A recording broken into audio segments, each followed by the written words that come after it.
kembali berjumpa pada mata kuliah ilmu pendidikan. Pada mata kuliah ini Anda akan diajarkan ilmu-ilmu dasar kependidikan, mulai dari prinsip dasar, epistemologi, filsafat, dan juga penerapan pendidikan dalam konteks pendidikan formal di Indonesia.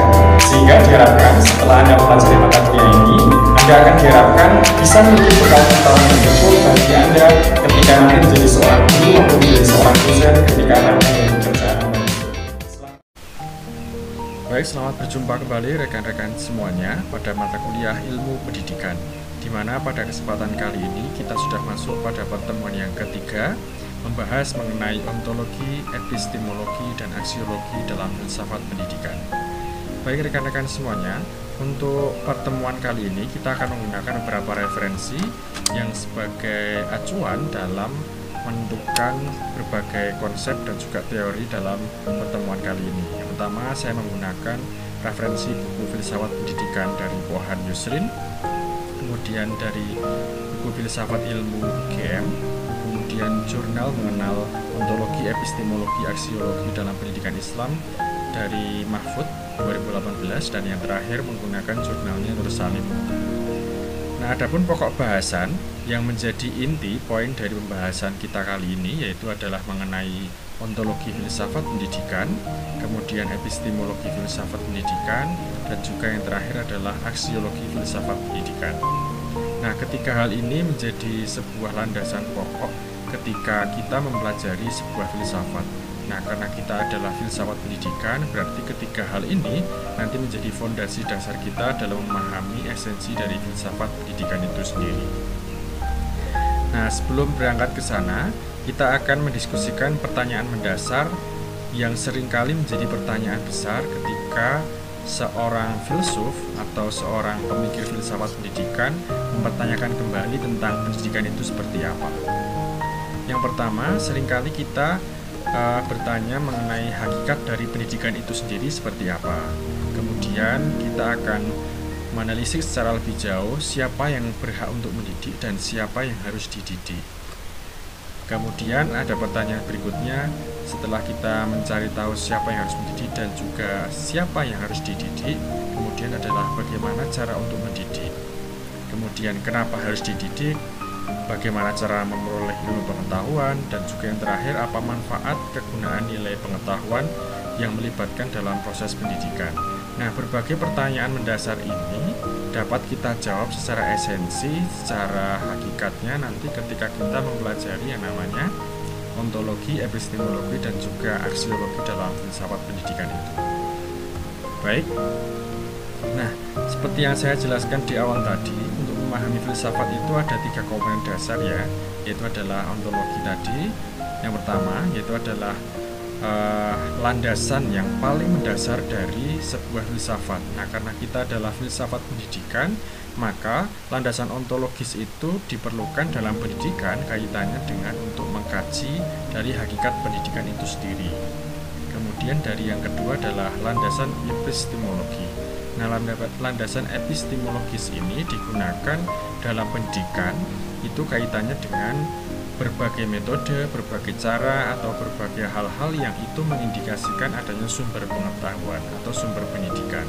Dan yang terakhir adalah landasan aksiologi, di mana pada bahasan ini kita akan lebih membahas mengenai nilai guna pendidikan kaitannya dengan kehidupan umat manusia. Nah, kita masuk ke pembahasan yang pertama yaitu adalah kajian ontologi. Nah, seperti pada umumnya kajian ontologi itu kita pelajari terlebih dahulu dari secara terminologisnya atau secara istilahnya. Nah, ontologi berasal dari bahasa Yunani yaitu adalah on, yang berarti itu adalah ada, dan juga logos berarti adalah ilmu. Nah, secara esensi ontologi itu adalah sebuah hakikat mengenai apa yang dikaji dari suatu ilmu. Dimana kalau kita belajar ontologis itu kita belajar mengenai hakikat dari sebuah ilmu yang sangat mendasar, dimana kita bertugas untuk menyelidiki hakikat sesuatu itu, tentang teorinya, tentang realitasnya, dan juga tentang berbagai asumsi mendasar dari sebuah hakikat ilmu. Nah, di dalam ontologi itu kita dituntut untuk memberikan sebuah refleksi secara rasional dan juga analitis dan juga sintetis atas logika ataupun pemikiran mendasar dari sebuah ilmu. Nah, dalam prosesnya kita nanti dihadapkan pada persoalan dengan bagaimana kita menyelidiki hakikat atau inti dari segala sesuatu itu dengan pertanyaan selalu ingin mengetahui, atau kita sebut sebagai sebuah curiosity atau rasa keingintahuan. Nah, secara mendasar kajian ontologi dalam filsafat itu intinya membahas mengenai beberapa hal, yaitu adalah membahas mengenai hakikat sesuatu, yang dimana hakikat itu harus dijelaskan dengan sebuah pertanyaan bagaimana dan juga materi apa saja yang terkandung di dalamnya. Kemudian wujudnya seperti apa, apakah bisa berubah ataupun bisa tetap. Dan yang terakhir, apakah realitas itu berbentuk satu unsur atau kita sebut sebagai monisme, dua unsur atau dualisme, ataupun unsur yang banyak yang kita kenal sebagai pluralisme. Jadi ontologis itu secara gampangnya, secara garis besarnya adalah sebuah pemahaman mendasar tentang hakikat sebuah ilmu. Nah, lebih jauh kalau misalkan kita mengkaji tentang ontologi, yaitu kita harus memahami dulu yang namanya langkahnya. Jadi ontologi itu ada beberapa langkah yang harus dipahami agar seseorang bisa sampai pada tahap pemahaman tentang hakikat sesuatu. Yang pertama, seorang filsuf atau seorang pemikir, dalam hal ini adalah pemikir filsuf pendidikan, yaitu harus menggunakan berbagai cara yang sifatnya metodis, menggunakan cara-cara ilmiah, yaitu digunakan untuk menggali sesuatu hal yang sifatnya mendasar. Kemudian selain menggunakan cara-cara ilmiah yang saintifik, kemudian dituntut untuk yang selalu langkahnya adalah sistematis. Jadi langkahnya saling berkaitan satu sama lain dalam satu keseluruhan, di mana langkah itu harus ada sistematika yang secara prosedural adalah teruji. Kemudian koheren. Koheren itu berarti harus bertautan dan tidak boleh ada uraian yang saling bertentangan. Nah, setelah sistematikanya terbentuk, kemudian koherensinya juga harus dijaga. Apakah dia bertentangan atau tidak? Semisal dia bertentangan dengan pertanyaan atau pernyataan sebelumnya, maka dia dianggap sebagai cara yang tidak ilmiah. Kemudian harus yang rasional. Rasional di sini berarti harus yang berpikir secara logis, menggunakan nalar pemikiran manusia yang itu bisa dianalogikan sebagai pemikiran yang sehat dan tidak fiktif. Kemudian harus komprehensif, atau bahasa gampangnya adalah menyeluruh, mulai dari berbagai dimensi yang ada di dalamnya. Jadi kalau kita mengkaji filsafat, mengkaji sesuatu, dari sudut pandang filsafat itu tidak hanya dari satu sisi, tapi dari berbagai sisi atau multidimensional. Yang ini kita sebut sebagai sebuah sifat komprehensif. Kemudian harus yang radikal, artinya kita mengkaji sesuatu itu harus dari akar persoalannya. Kemudian yang terakhir adalah universal. Jadi muatan kebenaran akan suatu hal yang kita capai atau yang kita kaji itu ukurannya berlaku sampai di mana saja. Apakah dia berlaku secara universal ataukah dia hanya berlaku pada skup yang tertentu. Nah, berbagai langkah ini seharusnya menjadi sebuah titik tolak dari seorang filsuf ketika dia ingin memahami hakikat tentang sesuatu menggunakan perspektif dari ontologi itu sendiri. Nah, kaitannya dengan pendidikan, di mana ontologi itu juga menjadi dasar dari pendidikan kita. Di bangsa kita itu ada berbagai sesuatu yang sifatnya sangat mendasar, yang sifatnya sangat basic, yang diterapkan dalam lingkup persekolahan kita. Nah, seperti apa ontologi pendidikan kita? Kita akan belajar terlebih dahulu tentang esensi dari ontologi pendidikan. Di mana kalau kita kaji secara esensinya, ontologi pendidikan itu lebih menekankan tentang kajian untuk mencari hakikat tujuan pendidikan dan hakikat manusia sebagai subjek pendidikan dan objek pendidikan. Nah, maksudnya adalah dalam kajian ontologi pendidikan itu lingkup persekolahan atau praktik sekolah sebagai manifestasi dari lembaga pendidikan itu harus menekankan pada tujuan pendidikan yang melibatkan manusia itu sebagai objek, sasaran, dan juga sebagai pelaku. Artinya dalam konsep-konsep pendidikan yang diberikan oleh negara, dalam hal ini melalui kurikulum, itu harus melibatkan dua unsur ini, yaitu manusia sebagai subjek dan juga manusia sebagai objeknya. Sehingga berbagai hal yang berkaitan dengan pendidikan itu harus dikaitkan dengan dimensi-dimensi yang bersifat kemanusiaan atau humanis. Kemudian, hakikat pendidikan atau ontologi pendidikan berakar dari kebutuhan hidup manusia yang berkenaan dengan proses berpikir, berkemandirian, dan berbagai macam hal. Jadi di sini ontologi itu jelas sekali berkaitan dengan aspek mendasar dalam hidup manusia yang sifatnya sangat mendasar sekali, seperti kemampuan berpikir, kemampuan berkemandirian, kemampuan rasa ingin tahu, dan sebagainya. Nah, itu kemudian difasilitasi oleh pendidikan kita melalui sebuah sistem yang kita sebut sebagai sebuah sistem persekolahan untuk mencari sebuah hakikat kebenaran akan sesuatu hal yang itu bermanfaat bagi kehidupan manusia. Nah, dalam ontologi pendidikan itu, pendidikan dimaksudkan untuk tujuan tertentu, yaitu membawa manusia yang bisa mengenal hakikat sesuatu, baik itu hakikat yang berupa alam, hakikat yang berupa manusia, dan juga hakikat berupa Tuhan. Jadi dalam proses pendidikan kita secara tidak langsung kurikulum kita mengarah pada esensi secara ontologisnya ini, baik mata pelajaran, sistem yang ada di dalamnya, dan juga berbagai komponen yang itu mewujud dalam sebuah sistem persekolahan itu secara tidak langsung muatan kurikulumnya mengarah pada proses pengenalan manusia akan dirinya sendiri dengan alam dan juga dengan Tuhannya. Maka kemudian ini menjadi sebuah hakikat yang sangat-sangat mendasar sekali untuk dipelajari dalam lingkup pendidikan kita.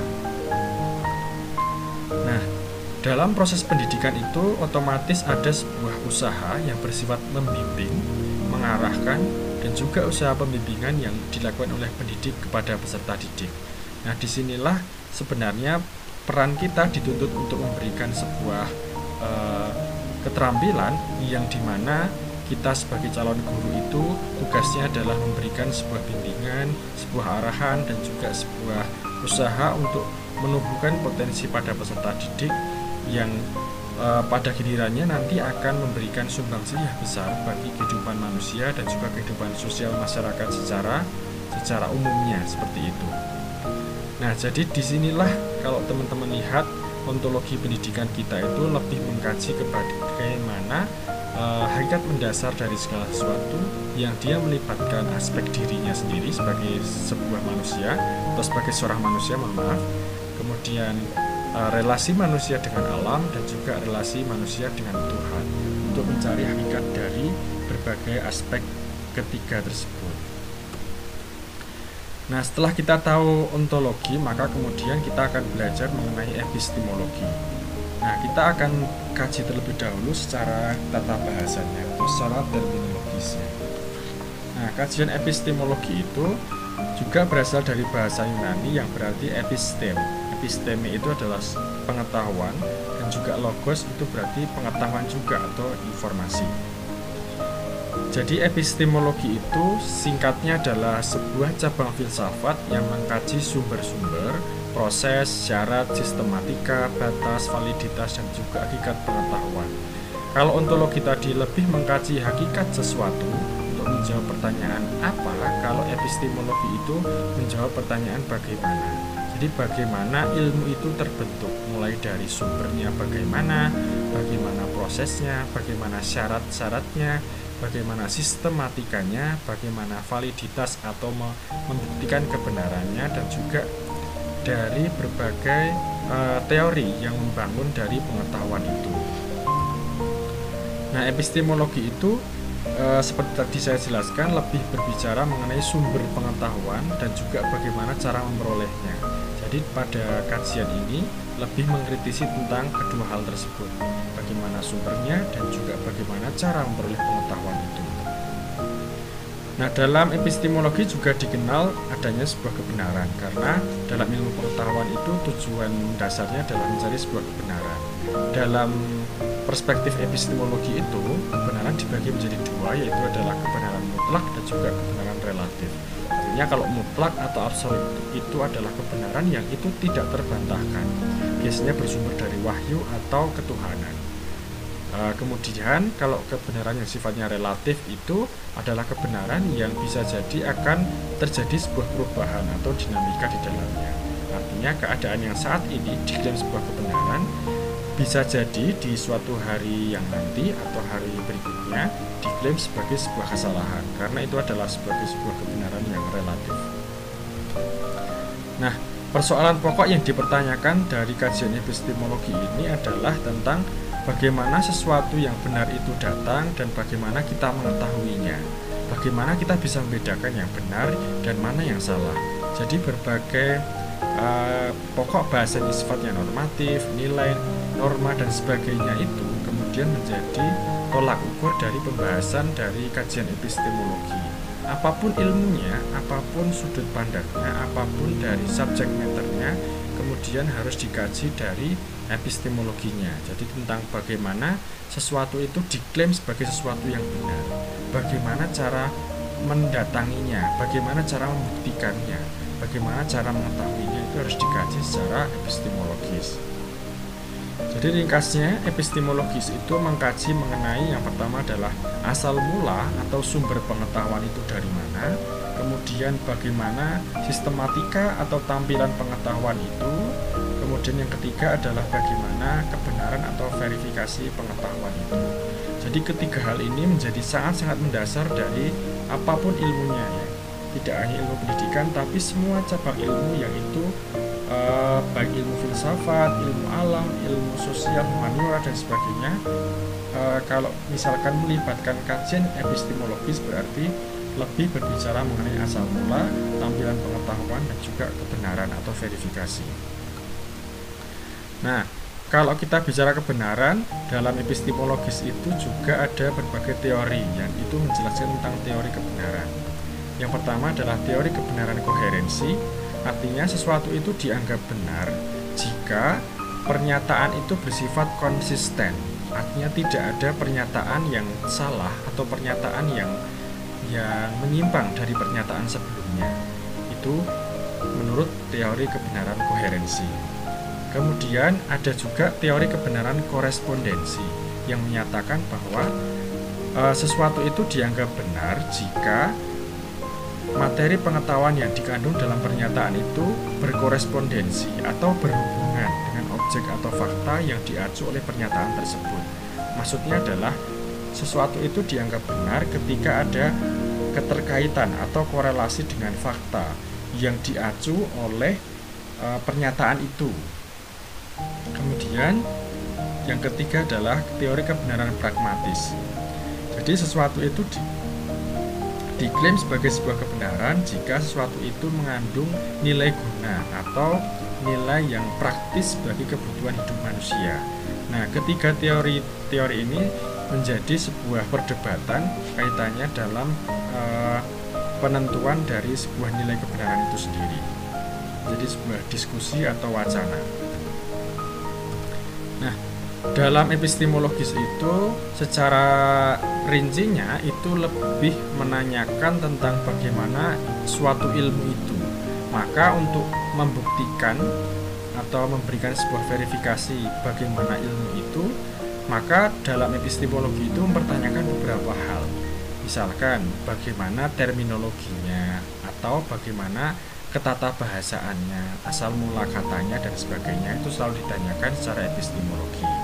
Kemudian bagaimana metodologinya. Jadi kalau misalkan sosiologi itu metodologinya seperti apa? Apakah dia mendekatkan pada aspek realitas sosial ataupun mendekatkan pada realitas alam dan sebagainya. Jadi lebih mempersoalkan bagaimana metodologi ilmiahnya. Kemudian bagaimana filsafatnya. Kemudian bagaimana sistematika, teori dan juga asas dan juga dasarnya. Jadi semua ilmu itu ada berbagai komponen yang membentuknya, mulai dari asumsi dasar, teori, metodologi, dan juga sistematikanya. Yang itu secara tidak langsung menjadi kajian dari epistemologi. Nah, kaitannya dengan pendidikan, maka epistemologi itu secara konkretnya adalah sebagai sebuah cabang filsafat khususnya pada bidang pendidikan yang mengkaji tentang asal-usul pendidikan ya, sumber pendidikan, dan juga bagaimana membangun pendidikan secara baik, misalkan seperti itu. Hal-hal yang menjadi kajian dari epistemologi pendidikan. Nah, dalam pendidikan dan kebenarannya itu ditujukan untuk memperjelas kedudukan manusia di dalam ranah pendidikan dan mengenal bagaimana memperoleh pengetahuan. Jadi intinya epistemologi pendidikan itu berbicara tentang bagaimana manusia memperoleh kebenaran, bagaimana manusia memperoleh pengetahuan dalam ranah pendidikan itu sendiri. Kemudian dalam epistemologi pendidikan itu lebih dikaji tentang bagaimana sumber pengetahuannya itu dikaitkan dengan sistematikanya. Di samping itu pula, epistemologi hadir sebagai untuk perbincangan tentang hakikat ketepatan susunan berpikir atau secara logisnya itu seperti apa. Nah, maka dalam pendidikan itu secara praktisnya itu bisa dipahami dari berbagai hal, misalkan dalam pengembangan kurikulum sekolah yang itu setiap kurikulum itu ada muatannya, ada muatan kurikulum yang sifatnya sistematis. Maka ini menjadi dasar dari pendidikan itu sendiri. Maksudnya ketika merancang sebuah kurikulum itu diperlukan landasan epistemologisnya terlebih dahulu. Untuk apa? Untuk tujuan memberikan sebuah dasar atau memberikan sebuah pemahaman berpikir tentang hakikat dari ilmu atau sumbernya itu seperti apa, sehingga nanti ketika menyusun sebuah kurikulum sekolah itu sesuai dengan kebutuhan manusia atau kebutuhan masyarakat seperti itu. Nah, sasaran epistemologi pendidikan itu lebih kepada sebuah keahlian dan juga keterampilan. Maka pendidikan lebih menjadi tanggung jawab institusional persekolahan. Jadi sasaran dari epistemologi pendidikan itu bukan semata pada sebuah konten yang disajikan dalam ilmu pengetahuan, tapi kalau misalkan kita sebagai calon pendidik berarti kita berkewajiban untuk memberikan sebuah keterampilan atau skill kita dalam memberikan sebuah sajian pendidikan yang baik bagi peserta didik. Nah, itu secara tidak langsung pemahaman kita diarahkan pada hal yang seperti itu. Kemudian yang terakhir adalah kajian mengenai aksiologi. Jadi kalau ontologi mengkaji tentang hakikat sesuatu, kalau epistemologi tentang bagaimana sesuatu itu bisa muncul, bagaimana sumbernya, bagaimana metodologinya dan sebagainya. Tapi kalau aksiologi itu lebih berbicara mengenai nilai guna, apa manfaatnya seperti itu. Nah, secara etimologi juga dari bahasa Yunani, yang dimana aksiologi berasal dari dua kata, yaitu adalah axios dan juga logos. Axios berarti adalah layak atau pantas, atau bisa juga diartikan sebagai sebuah sumbu. Sumbu berarti center, dan juga logos artinya adalah sebuah ilmu. Secara singkatnya, itu aksiologi diartikan sebagai sebuah cabang filsafat yang lebih membicarakan tentang tujuan dalam pemanfaatan ilmu itu untuk apa? Apakah dia untuk kemaslahatan manusia ataukah untuk aspek yang lain? Jadi aksiologi lebih mengkaji tentang hal demikian. Tujuannya untuk memberikan sebuah jaminan kepada pendidik tentang kevalidan atau kebermanfaatan ilmu yang disampaikan. Dengan kata lain, ilmu itu berfungsi untuk memberikan sebuah keharmonisan, keseimbangan, keselarasan, keserasian dan dalam kehidupan manusia dan makhluk Tuhan semuanya yang ada di alam semesta ini. Maka dalam kajian aksiologi itu lebih menekankan kepada sebuah nilai kebermanfaatan atau value yang itu bisa memberikan sebuah keharmonisan dan keseimbangan kehidupan masyarakat. Nah, pada prinsipnya aksiologi itu menyangkut masalah nilai kegunaan ilmu seperti yang saya jelaskan di awal tadi. Jadi yang namanya ilmu itu tidak bebas nilai.